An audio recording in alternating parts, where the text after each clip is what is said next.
Alright, so let's open the box here.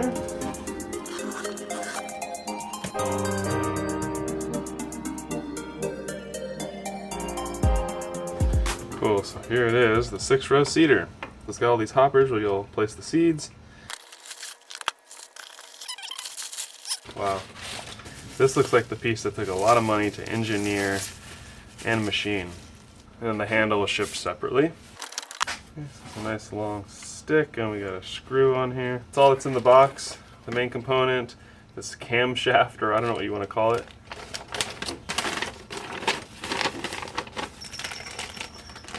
Looks like I need this. So you can see there's this lower bracket. I loosened these as much as I could. I put it in, and then I shoved and twisted, and this bottom piece eventually went deep into this bracket. So now the final step, drill a 5 32nd inch hole right here.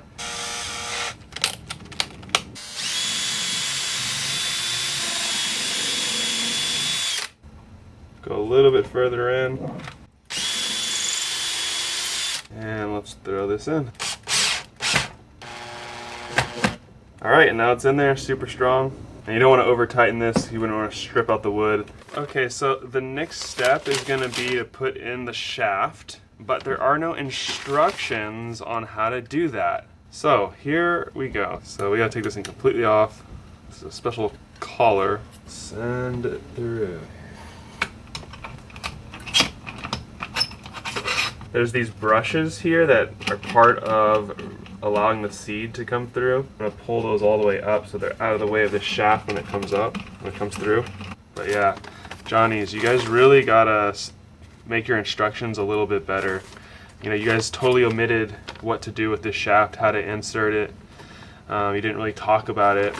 You know, these instructions here are a bit confusing. They could be written much more succinctly and easier to understand. But anyways, on this back side here, it looks like these metal pieces need to fit into these slots. Well, they weren't in these slots. So double check that yours are in the slots. Here's another one.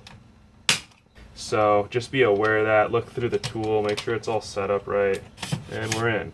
I think before we even put this back on, we're gonna wanna put this on. So I guess I just stretch this on here. So this is what would be so important to know in these instructions, because I just don't know. You know, it just makes me nervous when they easily could have provided, you know, some instructions. Okay guys, so now once we have the shaft in here, we've got our little rubber pulley band on here.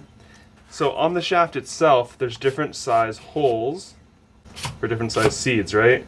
So we just need to select the correct one for the seeds that we want. Okay, so I think there's a little I don't know. So there's a little notch here where it looks like you can put the screw. That's probably where it's supposed to be.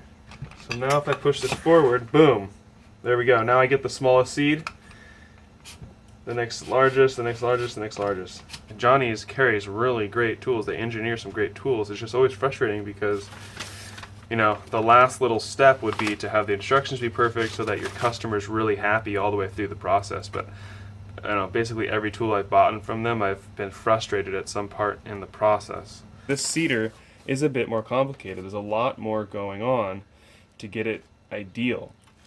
You know, you got these brushes, you've got the size of the holes in the shaft, and then you've got the pulleys that you can select different sizes, and it'll spin at different speeds, so it'll drop larger or smaller amounts of seeds. So there's quite a lot of variables going on. Not trying to discourage anyone from buying their tools, but that is just one little warning about them.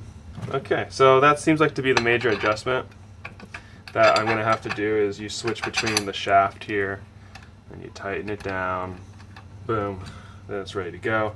Then you adjust these brushes.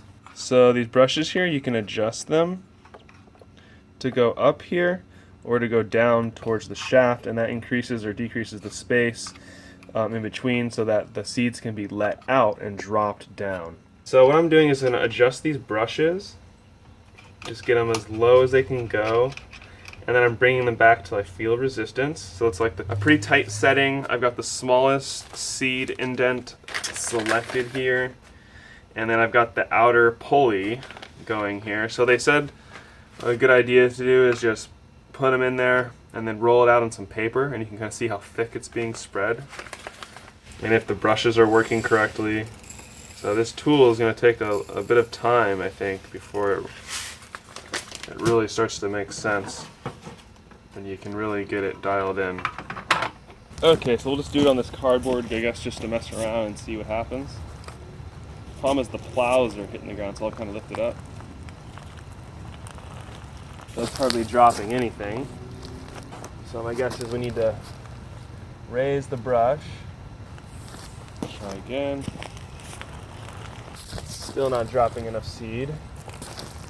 There we go, it's getting better. You can see what I'm seeing here.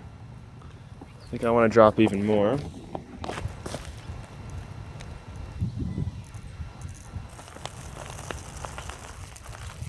There we go. Now it's dumping a ton of seed. That's looking more like what we want. So what I did that last time, I actually just kept turning the brush until I heard a couple drop out. So let's try that out and see if that technique will work. So there's one more adjustment that I want to show you, and that's the handles right here. These will actually raise or lower this front wheel here, which causes the plows to go deeper or lift higher. So that gives you your planting depth. So for my salad mix, as it's pushing, I can see that it's pretty shallow, about a 1/4 inch. So that's gonna be some better for carrots. So I'm gonna adjust this so that's about a 1/2 inch for my salad mixes. There, and now you can kind of see the depth. That's exactly what I'm looking for.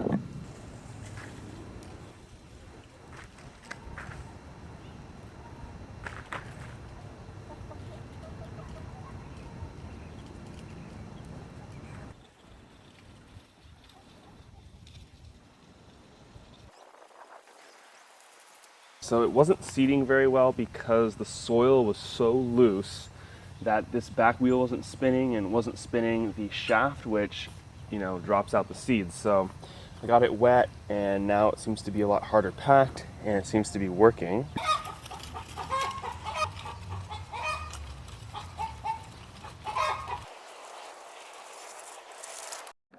All right, got it all seeded. This seeder is definitely going to take many times, many beds to get this thing really dialed in and figure it out. A lot more variables. You have to have the beds compacted really well. I've seen farmers who use this thing. They use the roller, which is kind of like this wire barrel that they roll across the bed. It gives it a nice little compaction, which makes the seeder work even better. So anyways, guys, I'm going to keep playing around with this thing, figure out how it really works, get it working really well, and then I'll break down the whole process for you guys so that it's a lot easier to work on, because yeah, this seeder is very difficult, I have to say.